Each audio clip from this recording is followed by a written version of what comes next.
But it has clearly no means of enforcing anything because all the responsibility is making decisions and everything. So, anyway, Mr. Mayor, thank you for your forbearance, and I will finish. Thank you very much, Councillor. Now it's open to members. We're trying to make sure that every member, and it's a very important issue, every member wants to speak. So would you keep it down to 3 minutes, please? Councillor Blakeley was the best apologise for. Thank you, Mr. Mayor, and I'll do my very best to keep the agreement. Mr. Mayor, 12 years or so ago, when the Cabinet model came into local government, there were select committees, as they were called back then. They were set up to directly monitor each Cabinet portfolio. This was so there was no overlap across committees and officers handed the same reports to the various committees. All that worked well, Mr. Mayor. Cabinet members used to be invited along. You could be asked questions, Cabinet member could ask questions of the select committee, and everything seemed to work okay. Then the 10 committees were deemed as being too unwieldy, taking too much officers' time, and then put to 6. And Mr. Mayor, whilst this wasn't ideal, and did result in some overlapping of responsibilities, it was in the main manageable and workable.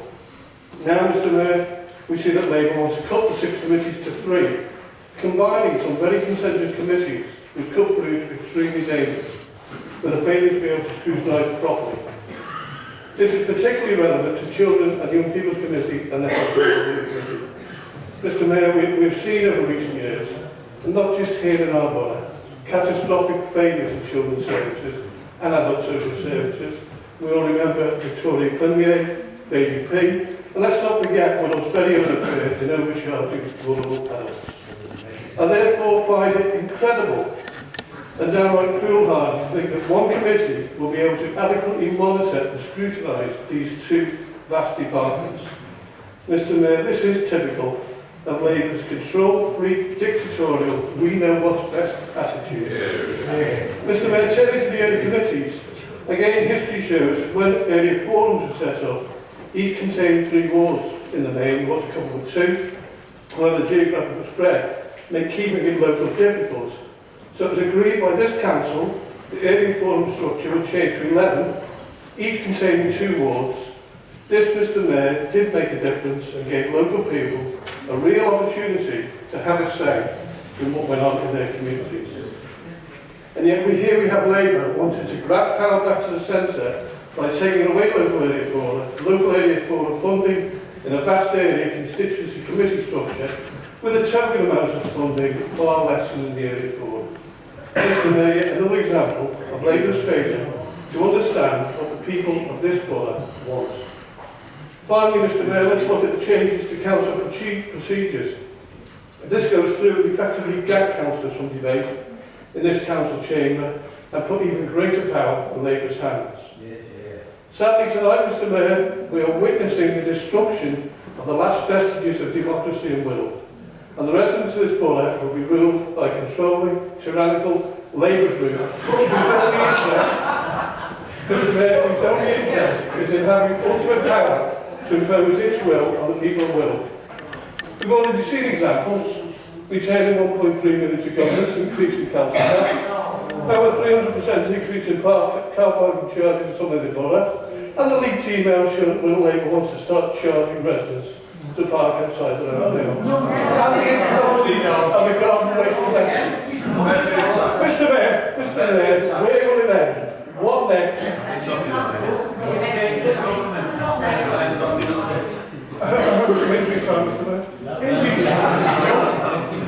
Okay. Mr. Mayor, I'm going to this. Mr. Mayor, where will it end? What next? Will Wirral be twinned with beyond the end? Mr. Mayor, I urge Council to reject Labour's proposals and support the Conservative amendments. Thank you, Mr. Mayor.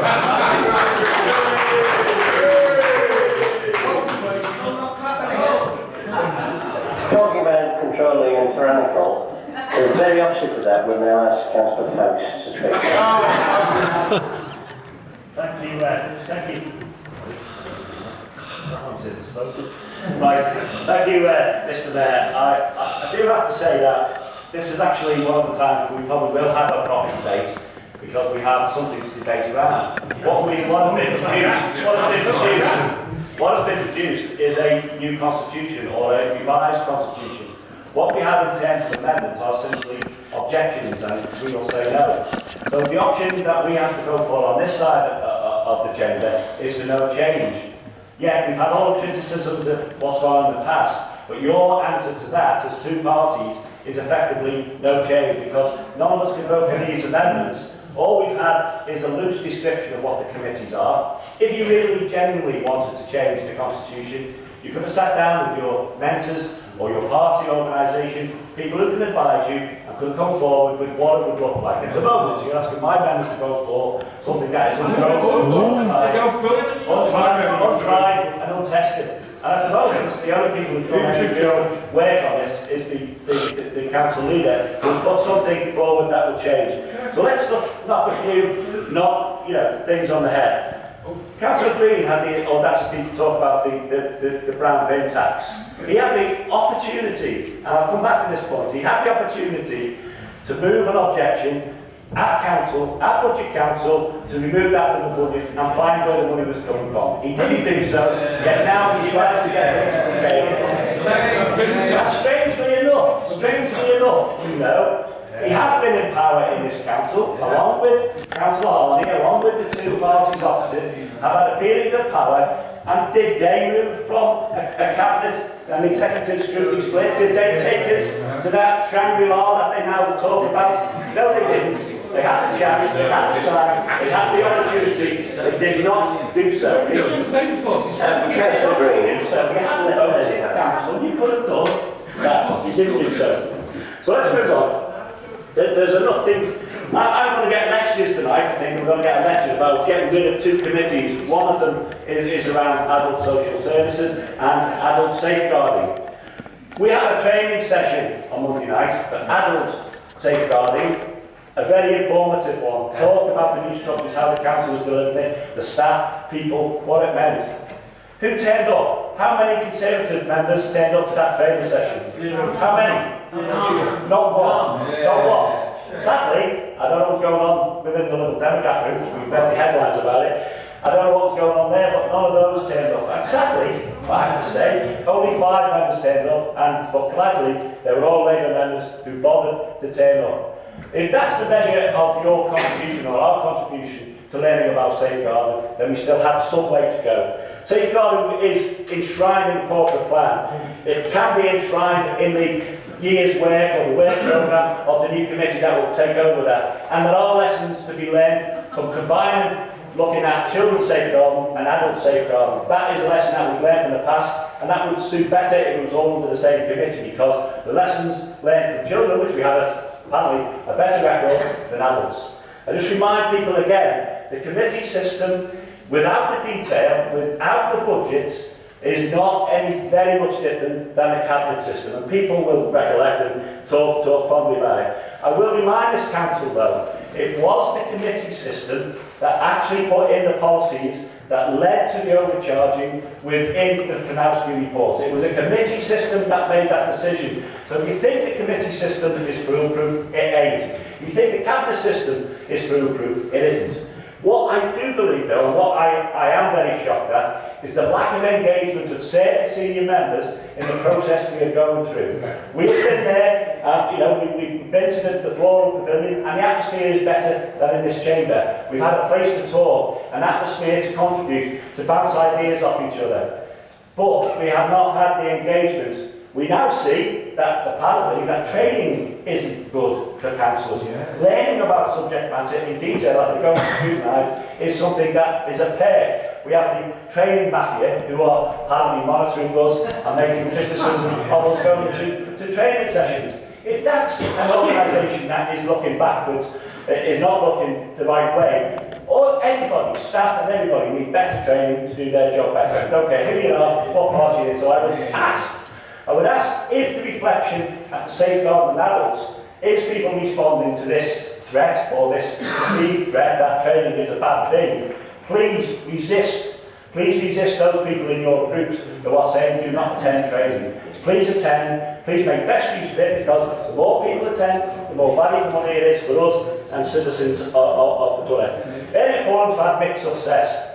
There may be advantages in a critical mass of organisations coming together. It may be that we could have localised planning decisions. It may be that we could have localised licensing decisions. It may be on a Birmingham basis or a Wallasey basis that we could talk directly about the street cleansing contractors. We can talk directly to the refuse cleansing contractors about how those services are delivered. Because with less money around, we are going to have to think differently.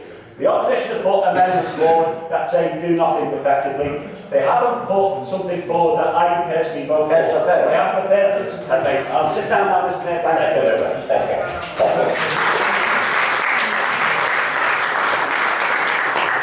Councillor Hale. Before I time starts, can I thank Tom for a very kind remark about the maybe with I completely agree. Mr. Mayor, I refer to the Chief Executive's report to Cabinet on the 18th of April, page 46, item 6, subminute 5.3, quoting, I quote, "The views of the Democracy Working Party, which has met on a number of occasions, have helped inform these proposals. I consider this to be misleading, as it may be taken to imply that there was general support for the proposals. In fact, the majority of the Working Party were opposed to the proposals, as evidenced by the order paper tonight. Furthermore, Mr. Mayor, the Working Party met on only 5 or 6 occasions, for no more than 1.5 hours at a time, although in fairness to the Chairman of the Working Party, we did overrun 10 minutes on the last occasion. And this was to review a constitution of 199 pages of detailed and contentious proposals. I don't believe this has been anything else except a cynical exercise carried out in order to claim that there has been full cross-party consideration and consultation when nothing could be further from the truth. Neither at this Working Party or at the various Cllr Pavilion meetings was it intended to allow any change of a predetermined direction. There was nothing but public relations stunts. The result of all this, Mr. Mayor, is that even greater power lies with Cabinet and the Chief Officers, which, in my opinion, was the intention all along. Mr. Mayor, 14 months ago, on a poll of 61 councils, over 70% voted for the committee system, equating to 43 for the committee system, 18 against.